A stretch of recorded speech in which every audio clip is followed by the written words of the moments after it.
It's time for this week's episode of Brandon Sports Talk, featuring in-depth interviews from those who are trending in the world of athletics. And now, here's the host of Brandon Sports Talk, Brandon Pate.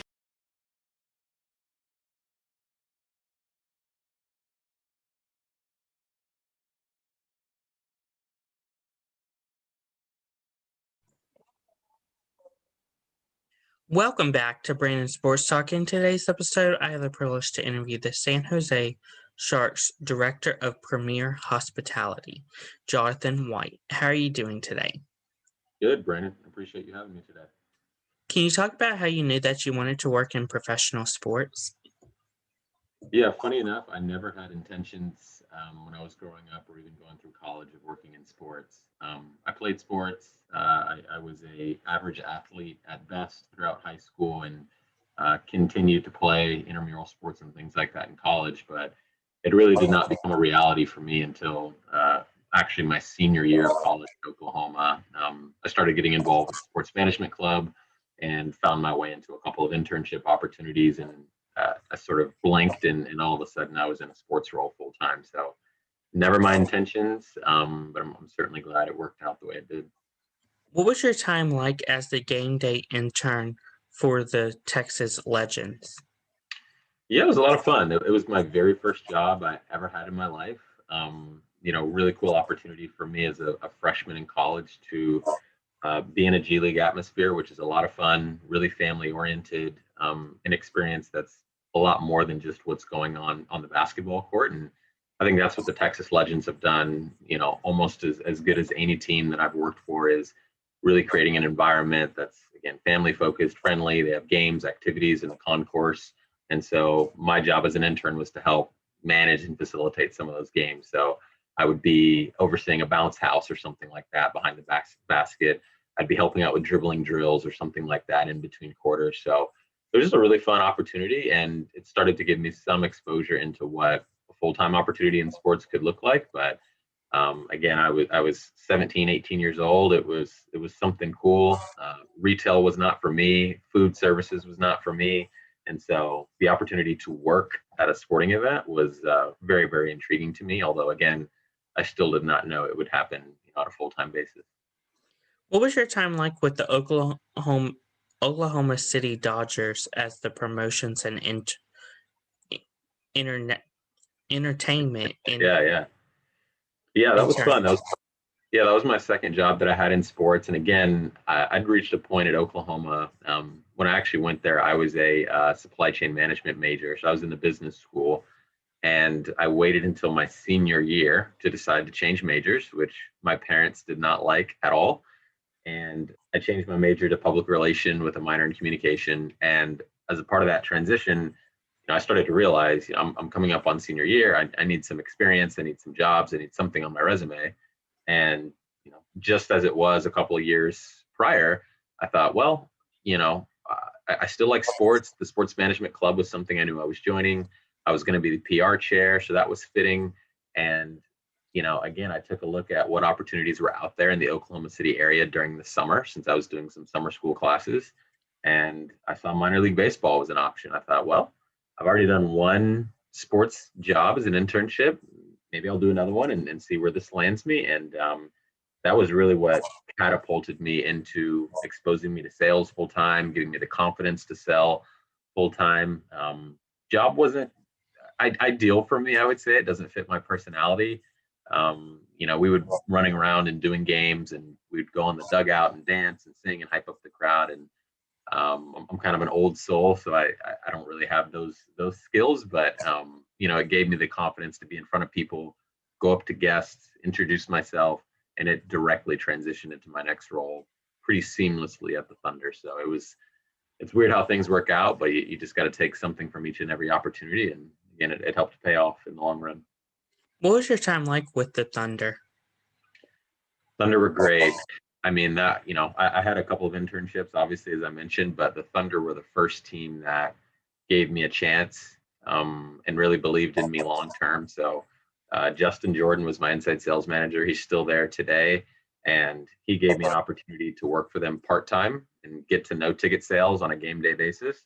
And, after having a decently successful season with him during my senior year of college, I was able to transition to an inside sales representative. So that was the first team that, okay, Johnathan's here. He's working part-time. He's doing pretty well, but the Thunder were the first ones that brought me on and made me a full-time sales professional. So I certainly owe everything to Justin and the Thunder for giving me that chance and really giving me my start in the industry. But heck of an organization, world-class, great people, really good culture.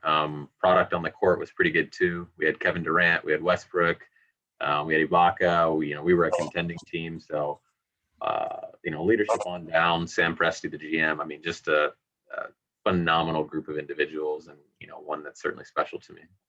What was it like whenever you got the job with the Dallas Mavericks?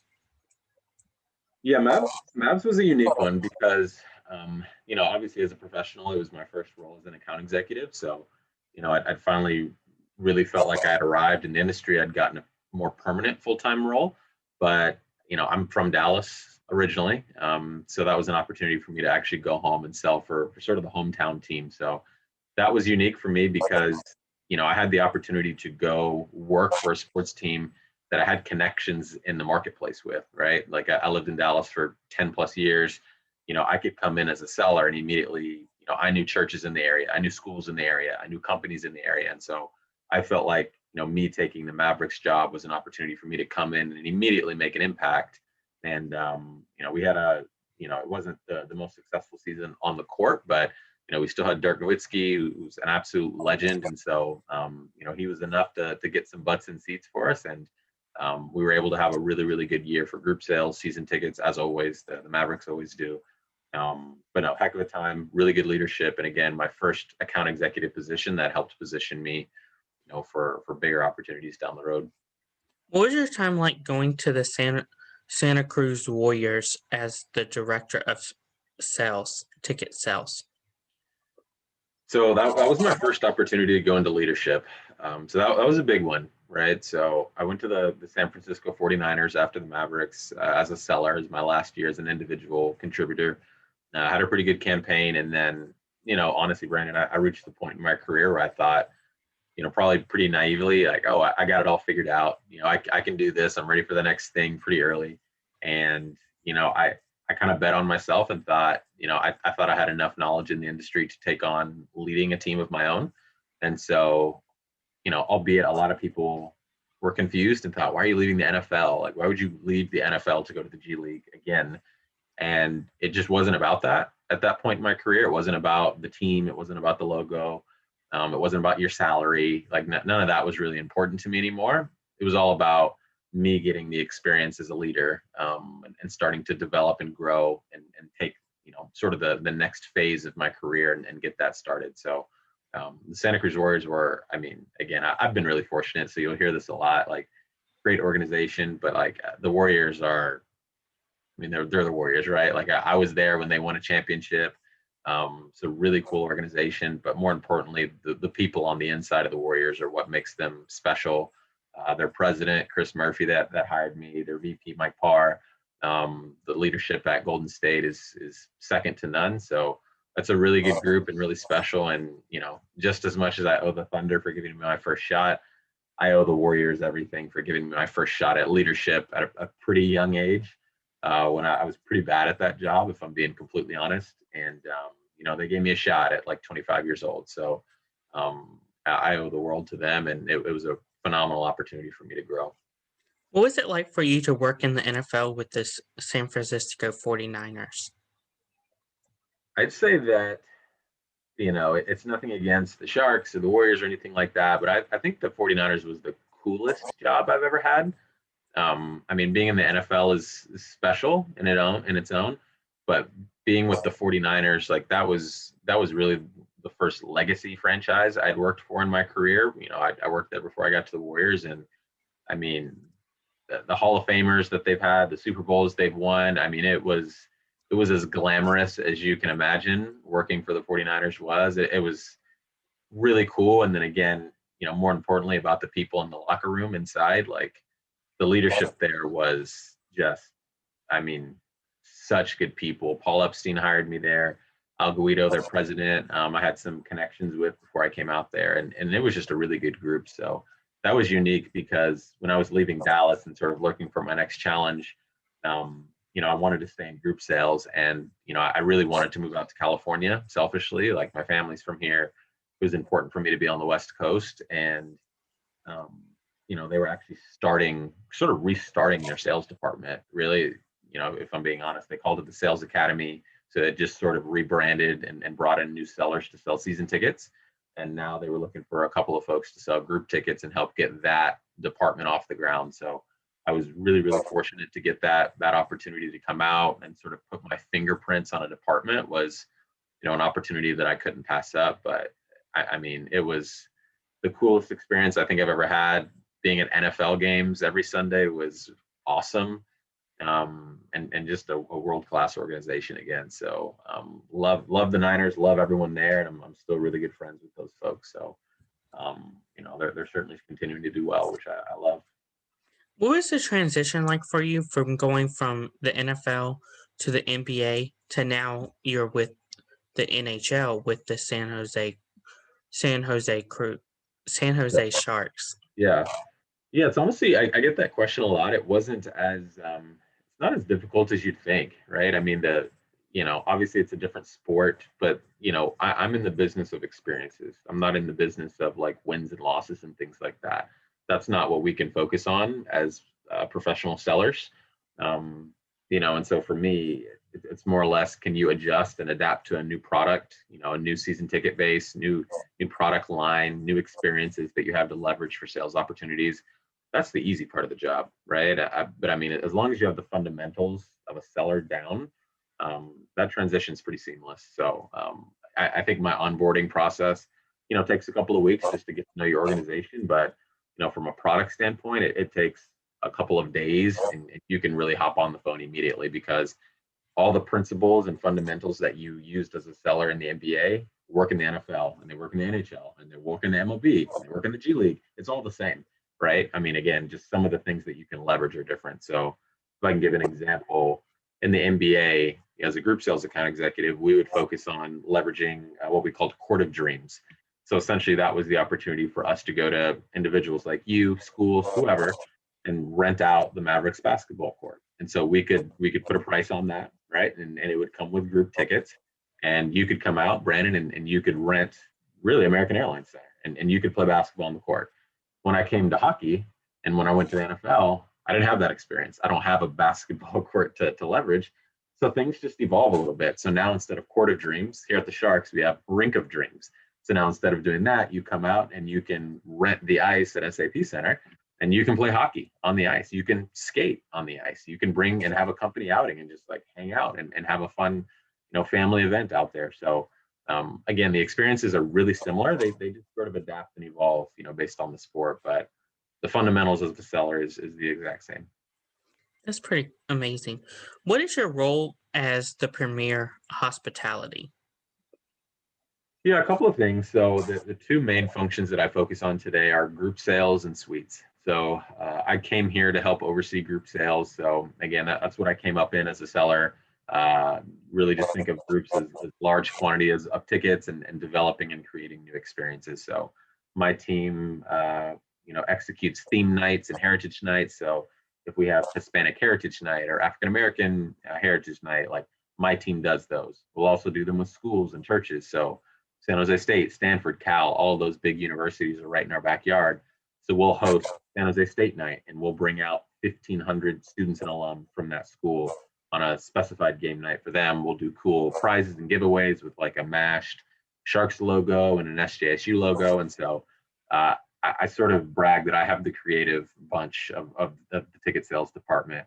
They have to think, and they have to get really, really creative to be able to move tickets. On the flip side, a couple of months ago, I transitioned into suites. And so that side of the business is pretty cut and dry. It's suite lease, sales, and service. So it's primarily working with, businesses in the area, maybe high net worth individuals, to help move our premium suite inventory. So 6-figure investments, long-term investments here with the Sharks and SAP Center, We've got just under 60 suites that are available at any given time at the arena. And so while in group sales, we'll try to leverage those on an individual game basis and just sell suites. If you, Brandon, you want to come out and see the Vegas Golden Knights, we can provide a suite for you for that. But on the suite lease side of the business, it's all right. We would like to explore a 3, 5, 6 year deal with you that would give you access to all events at SAP Center. So that's what that department, that team is responsible for. So sort of have my hand in 2 buckets here with the Sharks now as of today. Of course, what is the roles and responsibility as the director of Premier Hospitality? Yeah, it changes every day, Brandon.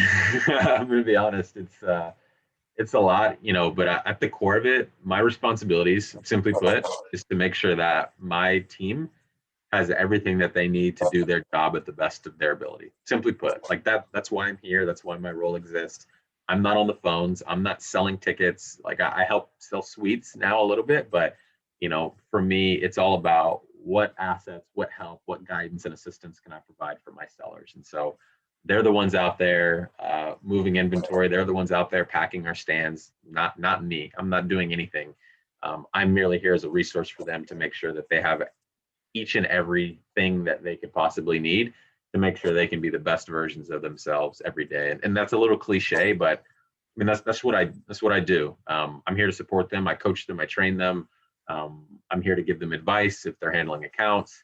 And I also serve as sort of the liaison between them and the rest of the organization. So a lot of the things that we do in group sales require sign off from the building staff and engineering and hockey ops and stuff like that. And so, in an effort to make them be the ones to focus on selling, you sort of leave the dirty work to me. And that's what I'm here for, right? Like that's not their job. That's not what they need to do. That's not what I want them doing. So I sort of serve as a firefighter some days and help, just kind of get some stuff done so they can succeed. So a long answer, but again, I work for them. They don't work for me at the end of the day. Of course, with COVID being a big factor, how have you seen it impact when it comes to Premier Hospitality and trying to sell tickets for the San Jose Sharks? Yeah, it put a halt on everything, which was really challenging. And for the first time in my career, I felt like I couldn't do my job. I just couldn't. I mean, we were completely shut down, and transparently in California, we had it pretty bad. We were on pretty strict lockdown in our county. And so, even while my colleagues across the industry and even up at Golden State, who was 40 minutes away from us, they were hosting home games in December, January, whenever the season started. They had fans in the building. And our team, just because of our county guidelines, the Sharks couldn't even start the season in California, not just San Jose. They could not play in California. And so we had to start our season in training camp in Arizona. And so it was just really challenging, right? I mean, I had suite holders who are asking what's going on. Like I can't give them access to the suite. It's season ticket holders that want access to games and things like that. And SAP Center was closed. Our building was closed. And so it was a really challenging year, to be transparent. And so, we're fortunate that the county's gotten into a better spot and, health and safety restrictions have loosened. People are getting vaccinated. That rate has certainly gone up, which is a good thing. And so, we're fortunate that, we have a phenomenal organization and we were able to actually host fans for our last 8 games of the season. So not only did we get to bring the team back from Arizona, but, we got them back in, we started to have some games without fans in it. And then we closed out the season with some fans in the building, which was a massive win for our organization. So that was a crazy couple of weeks to go from like we're on lockdown to we have fans in the building. Go, get out communication, get out tickets, get everything built. Like that was an experience I shall not ever forget. But one that is really just a testament to the folks that we have in this building and this organization to pull something like that off on really, really, really short notice. So we're excited for next season. We're hopeful we'll be at full capacity and we'll get back to some live Sharks hockey again. What is a typical game day like as a Premier Hospitality? Chaos. Yeah, it's chaos some days, right? Because again, we're doing all those theme nights and heritage nights and things like that. And sometimes, Brandon, those overlap. And so we might have San Jose State night, but that also might be on Boy Scout night. So not only do I have 1,500 rowdy college students in the building, but I might also have 2,000 Boy Scouts in the building as well. And that's a lot. And it's not like we're, parading them around or anything, but, we do different experiences, just like I mentioned, where, maybe 500 Boy Scouts are going to take a picture after the game. And maybe we have 500 San Jose State alums taking a picture after the game. That happens all the time. And so, it's the game day itself is the game itself, while hockey is actually being played, is not too bad, but it's sort of the pregame and the postgame for us that gets really, really busy because, we got folks down there doing high five line. We have folks, skating on the ice. We all have youth teams playing in between intermissions. We have photos after the game. We have companies taking slap shots on the ice after the game.